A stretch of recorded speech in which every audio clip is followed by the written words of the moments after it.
আমি কিন্তু আমাদের দেশের খুব কাছাকাছি আছি। জি আপা, খুব শুনে শান্তি লাগলো আপা। হাসিনার একটা রিসেন্ট ভিডিও আসছে, গতকালকে সম্ভবত আপনারা দেখেছেন, যে হাসিনা এখনও কিভাবে প্রশাসনে তার যত অনুগত লোক আছে এবং তার রাজনৈতিক নেতাকর্মী আছে তাদেরকে সে ইনস্টিগেট করছে, তাদেরকে সে খেপিয়ে তোলার চেষ্টা করছে, কিভাবে অর্গানাইজ করা যায়, এই সরকারকে ব্যর্থ করা যায় সেটা যেন চেষ্টা করছে।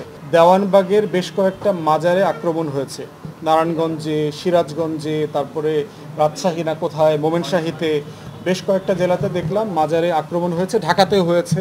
এবং বিভিন্ন জায়গায় যারা মাজারে থাকেন, ফকির মাস্তান যেগুলো বলা হয় তাদেরকে, তারা মিছিল মিটিং করেছেন।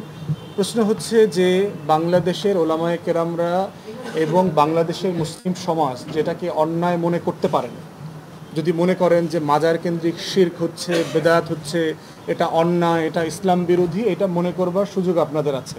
সমাধান কি? ওগুলো জ্বালায়ে দিবেন, পোড়ায়ে দিবেন, ভেঙে দিবেন? না, এটা সমাধান না।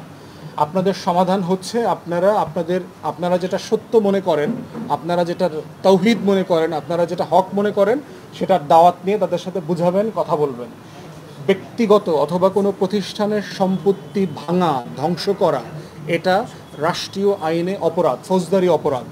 অতএব কোনো দরগার, যেটার ধরে দেওয়ানবাগীদের প্রপার্টি ধ্বংস করা, এটা একটা আইনগতভাবে অন্যায় কাজ।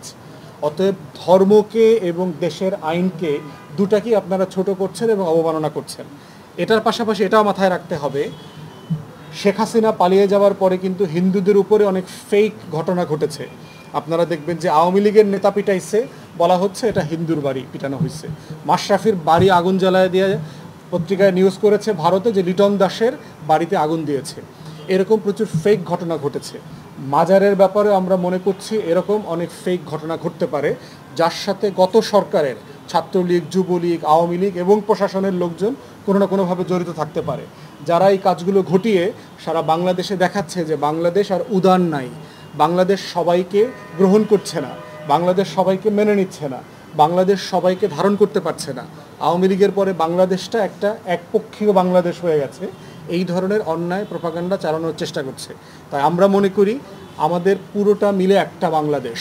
যিনি পাহাড়ে থাকেন তিনি বাংলাদেশ, যিনি সমতলে থাকেন তিনিও বাংলাদেশ, যিনি হিন্দু তিনিও বাংলাদেশ, যিনি মুসলমান তিনিও বাংলাদেশ, যিনি খ্রিস্টান, বৌদ্ধ তিনি যেমন বাংলাদেশ, যিনি আস্তিক অথবা নাস্তিক তিনিও বাংলাদেশ, যিনি গরিব এবং ধনী তিনি যেমন বাংলাদেশ, যিনি শহরে থাকেন অথবা গ্রামে থাকেন তিনিও বাংলাদেশ। এই পুরোটা মিলে আমরা একটা বাংলাদেশের স্বপ্ন দেখি। সেই বাংলাদেশটা হচ্ছে আমাদের সবার বাংলাদেশ।